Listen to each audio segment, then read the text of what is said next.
नमस्कार दोस्तों। आज की कहानी है अज्ञानता और लोभ का परिणाम। एक कुम्हार को मिट्टी खोदते हुए अचानक एक हीरा मिल गया। उसने उसे अपने गधे के गले में बांध दिया।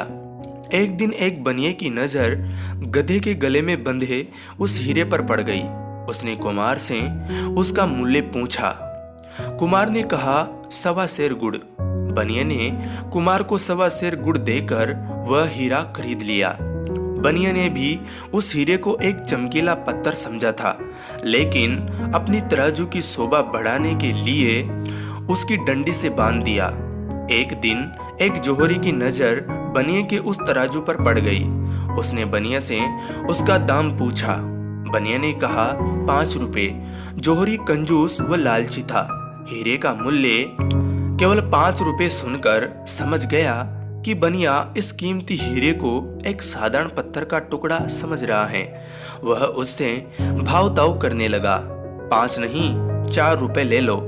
बनिया ने मना कर दिया, क्योंकि उसने 4 रुपए का 1.25 सेर गुड़ देकर खरीदा था।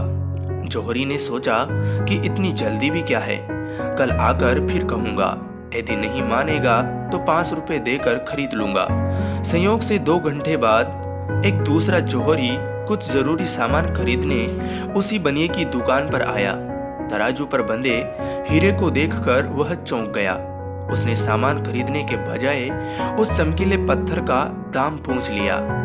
बनिए के मुख से 5 रुपए सुनते ही उसने झट जेब से निकालकर उसे 5 रुपए थमाए और हीरा लेकर खुशी खुशी चल पड़ा।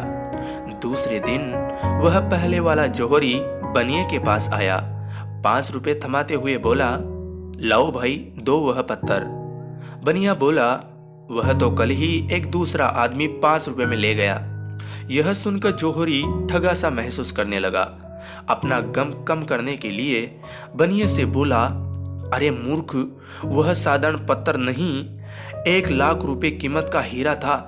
बनिया बोला, मुझसे बड़े मूर्ख तो तुम हो। मेरी दृष्टि में तो वह साधारण पत्थर का टुकड़ा था, जिसकी कीमत मैंने 4 रुपए मूल्य के 1.25 सेर गुड़ देकर चुकाई थी। पर तुम जानते हुए भी 1 लाख की कीमत का वह पत्थर 5 रुपए में भी नहीं खरीद सके।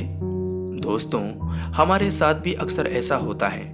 हमें हीरे रूपी सच्चे शुभचिंतक मिलते हैं, लेकिन अज्ञानतावश पहचान नहीं कर पाते और उसकी उपेक्षा कर बैठते हैं, जैसे इस प्रसंग में कुम्हार और बनिया ने की।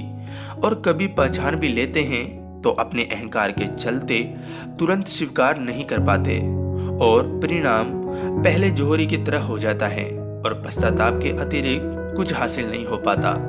धन्यवाद दोस्तों। कहानी अच्छी लगी हो तो प्लीज चैनल को जरूर सब्सक्राइब करें। जय हिंद, जय भारत।